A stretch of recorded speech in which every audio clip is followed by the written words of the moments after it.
ചാക്കോ വധത്തിന് ശേഷം സുകുമാരക്കുറുപ്പ് മാവേലിക്കരയിൽ നിന്ന് രക്ഷപ്പെട്ടത് ഒരു ടാക്സി കാറിലാണ്.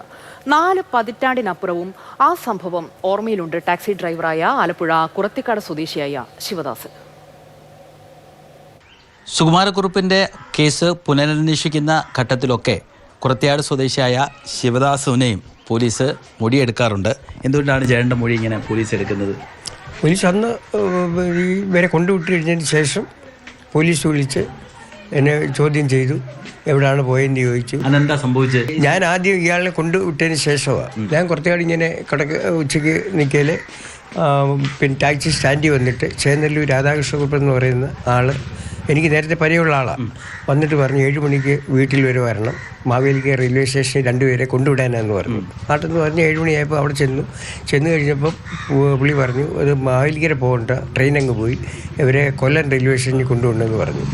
അപ്പോൾ അവർ 2 പേര് വണ്ടിയുടെ പുറകിൽ കയറി ഞാൻ നേരെ അവരെയും കൊണ്ട് നേരെ അങ്ങ് പോയി കൃഷ്ണപുരം അടുക്കാറായി ഹൈവേയിലോട്ട് കയറിയപ്പം എൻ്റെ പുറകിലൊരു അന്ന് അംബാസഡറാണ് ഉള്ളത്, ഒരു കാർ നല്ല പവറുള്ള ഒരു വണ്ടി വന്ന് കഴിഞ്ഞപ്പോൾ അവരോട് സൈഡ് കൊടുത്തു തരാം, വണ്ടിയും കയറ്റി വിട്ടേക്കാൻ പറഞ്ഞു. വണ്ടി കയറ്റി വിട്ടു. നോക്കിയപ്പോൾ ആ വണ്ടി തൃശ്ശൂർ കളക്ടറേറ്റിലെ വണ്ടിയായിരുന്നു. അത് കഴിഞ്ഞ് അവരെയും കൊണ്ട് ഞാൻ റെയിൽവേ സ്റ്റേഷൻ്റെ ഭാഗത്ത് അങ്ങോട്ട് കയറാൻ പറ്റുമ്പോൾ കയറണ്ട, റോഡിൽ നിർത്തിയാൽ മതി എന്ന് പറഞ്ഞു. അവിടെ നിർത്തി ഇവർ 2 പേരും ഇറങ്ങി 148 രൂപ, അന്ന് അത്രയേ ഉള്ളൂ, 3 രൂപ കിലോമീറ്ററിനുള്ളൂ. 148 രൂപ എന്ന് പറഞ്ഞു 150 രൂപയിൽ തന്നു. അവരിറങ്ങി പോവുകയും ചെയ്തു. തിരിച്ച് ഞാനിങ്ങ് വന്ന് കുറച്ച് ദിവസം കഴിഞ്ഞതിന് ശേഷമാണ് പോലീസ് എന്നെ വിളിച്ചുകൊണ്ട് പോയി ചോദ്യം ചെയ്തു കഴിഞ്ഞപ്പം എന്നോട് ചോദിച്ചു ഇന്ന പോലെ അന്നത്തെ ദിവസം ഓട്ടം പോലെ പറഞ്ഞ് പോയി ട്രിപ്പ് ഷീറ്റ് എഴുതാറുണ്ട്. ഞാൻ ട്രിപ്പ് ഷീറ്റ് എടുത്ത് നോക്കിയപ്പോൾ പറഞ്ഞു സാറേ കൊല്ലത്ത് 2 പേരെ കൊണ്ടുവിട്ടതാണ് ഇതാന്ന് പറഞ്ഞു.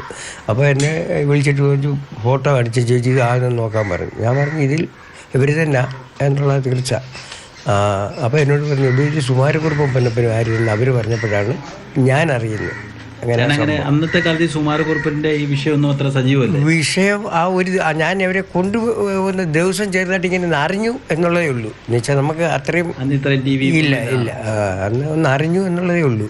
പക്ഷേ ലാസ്റ്റ് പോലീസ് വിളിച്ചു കഴിഞ്ഞപ്പോഴാണ് കറക്റ്റ് നമ്മൾ അറിയുന്ന ഇന്ന ആളിനെ നമ്മൾ കൊണ്ടുവിട്ടത്. എങ്ങോട്ടാ പോയെന്ന് ഒന്നും അറിയാൻ വയ്യ. അപ്പോൾ ഈ കഴിഞ്ഞ കുറേ വർഷമായിട്ട് ഇങ്ങനെ പോലീസിന് മൊഴി കൊടുത്തോണ്ടിരിക്കുക. പോലീസിൽ ഒരു 4 പ്രാവശ്യം എന്നെ വിളിച്ച് നമുക്ക് അതല്ല പറയാനുള്ളൂ, നമുക്ക് അറിയാവുന്ന കാര്യമല്ല ഉള്ളൂ. അങ്ങനെ പറയും. പോയിട്ട് ലാസ്റ്റ് പറഞ്ഞു പിടിക്കുകയാണെങ്കിൽ ഒരു പ്രാവശ്യം കോടതിയിൽ ഇതിപ്പം നിരന്തരം ബുദ്ധിമുട്ടാവുന്നുണ്ടോ പോലീസുകാർ വിളിക്കുന്നു? ഇല്ല, അന്നേ ഉള്ളായിരുന്നു, പിന്നില്ല. ആ സമയങ്ങളിൽ ഒരു 3-4 പ്രാവശ്യം എന്നുള്ളതേ ഉള്ളൂ. പിന്നെ അതിനെപ്പറ്റി മൊഴി വല്ലതും എടുത്തോ പോലീസ്? ഇപ്പോൾ ഇല്ല, പോലീസൊന്നും വിളിച്ചിട്ടില്ല, അങ്ങനെയുള്ള കാര്യങ്ങളൊന്നും ഇല്ല.